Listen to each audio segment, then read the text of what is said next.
Hello, world. Welcome back to Not Just Candle Talk, the rawest corner of the internet for creators, entrepreneurs, and small business owners. If you're listening today, chances are you've made a decision that tanked, burned, or just didn't turn out like you hoped. Maybe it cost you money. Maybe it cost you more momentum. Maybe it cost you confidence. But guess what? You're not alone. And most importantly, you're not done. On today's episode, Bad Move, Big Lesson, and how to recover from a business decision that nearly broke you. So hit that subscribe button because this episode might just be the reset button your business and your mindset needed. So let's get started right here. Everybody messes up, even billionaires. Even that coach or influencer you follow on IG who seems like they've got it all together. The truth is, bad business decisions are not the end. They're just part of the game. But the way you respond, that's what separates a founder from a flake. So let's think about it.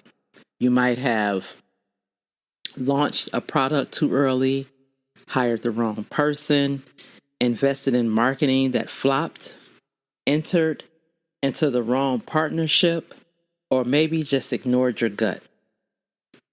Pause here just for a second and ask yourself, was this decision rooted in fear, ego, or desperation? Because the truth is, those three, fear, ego, and desperation, are the real silent business killers. So you say, now what?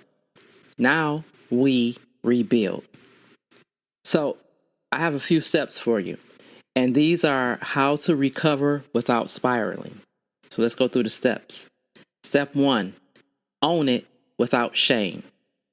Say it out loud. That decision didn't work, but I'm still here. I'm still in the game. Don't hide. Stop hiding. Talk about it. Use it as part of your founder story because transparency builds trust and trust builds loyal buyers. Step 2, audit the why. Real quick, grab a notebook and ask, what information did I have at that time? What red flags did I ignore? Was this move aligned with my bigger mission?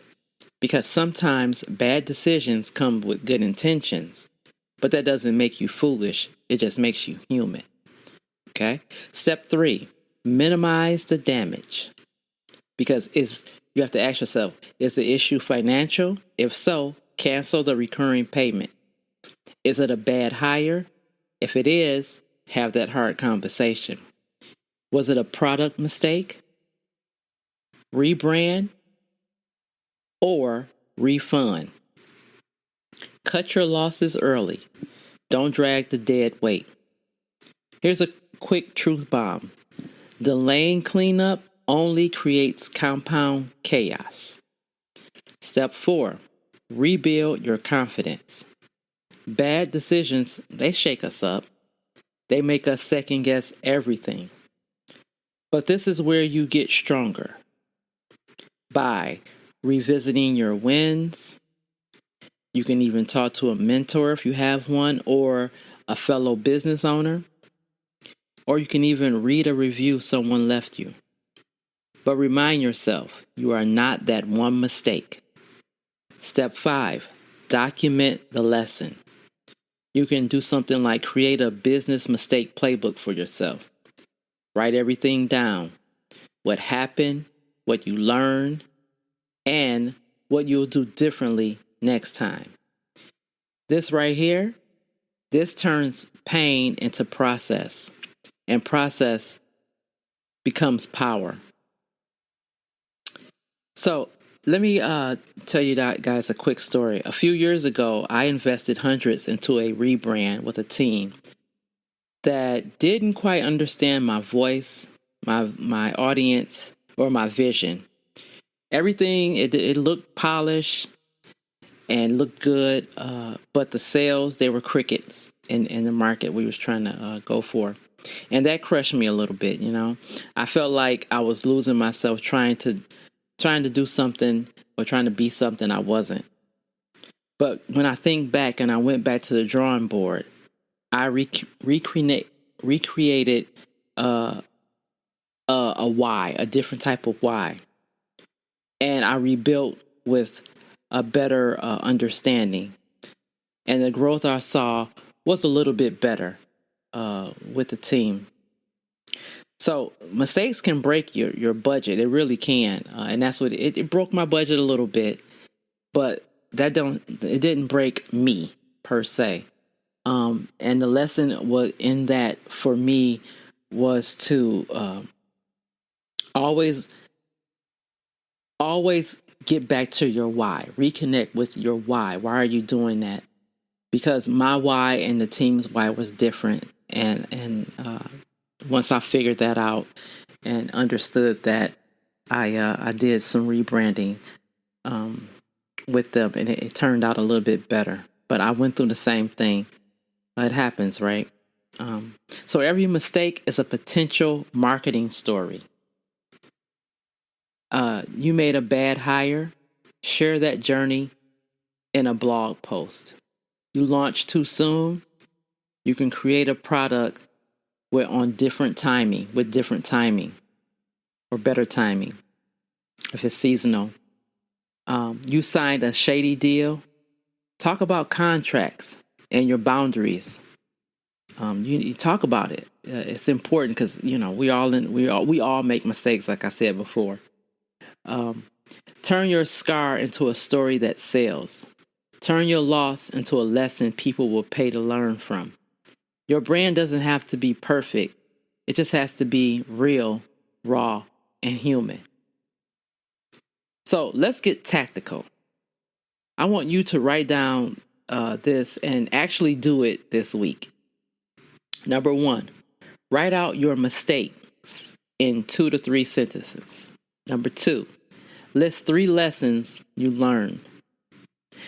Number 3, identify one action step you can take within 48 hours to move forward. Okay? Then, when you do all those 3 things, email it to yourself and title it Evidence of My Comeback. We don't just bury our past, we build on it. You're not behind, you're not broken, you're becoming. Bad decisions don't define your business. Your next one does. So go make a good one. Go make a good decision. And before you close this out, again, can you just subscribe? Because we just don't talk shop. We talk survival, comeback stories, and building businesses that outlast the burnout. I just wanted to touch, of course, I wanted to touch on this because it's relatable. It happened to me. When I talk to people and I talk about business with them, I always say I took a few more losses than wins a few years back, right? And I don't shy away from it because it's the truth, right? And small business owners, startups, they need to hear that because you don't want to get into the mindset of I'm going to win from straight out the gate, because that does not happen at all. It takes time to get those wins and get those steady wins. You have more losses, more mistakes, more hiccups than you do. And that's okay. As long as you learn from them, right? As long as you learn from them and you understand your why in every step of the way. And I didn't know that a few years ago. I didn't know what my why was. I didn't even understand what the why question was all about. But after going through a series of losses and partnerships and working and collaborating with different people, I took a step back and I asked myself these questions. And if there was ever a time where that scenario came back, I went back to the past of that same scenario and took a better path, and vocalized that with the people I work with. Now, when I do anything or any collaborations with anybody, my intentions are to communicate what my vision is, because sometimes when you work with other people, your vision and their vision is totally different. But if you communicate it, that's where you come in and maybe get on the right path, because it can turn into a really bad business decision right off the gate, right at the beginning, and you don't know that because you're not communicating your why with the person you're teaming up with. So I just wanted to do this episode. Like I said, there's so many facets of your startups, creators, and things that entrepreneurs go through. There's so many different things. And it can be overwhelming. And I'm always one of those people who likes to have the conversation when I meet people. And one thing a lot of us have in common is bad decision making, especially in the beginning. We don't know. We just jump into it. So anyway, thank you for listening. I don't want to keep rambling on, but thanks for listening. Please, again, hit that subscribe button, and maybe I'll do a part 2. I can bring on a guest, and we can talk about more situations with bad decisions and how to overcome them, and what was the outcome when they did overcome them. Thanks again for listening.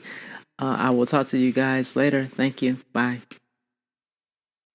Hi, everyone. This is JJ, the co-founder of Good Pods. If you haven't heard of it yet, Good Pods is like Goodreads or Instagram, but for podcasts. It's new, it's social, it's different, and it's growing really fast. There are more than 2 million podcasts, and we know that it is impossible to figure out what to listen to. On Good Pods, you follow your friends and podcasters to see what they like. That is the #1 way to discover new shows and episodes. You can find Good Pods on the web or download the app. Happy listening.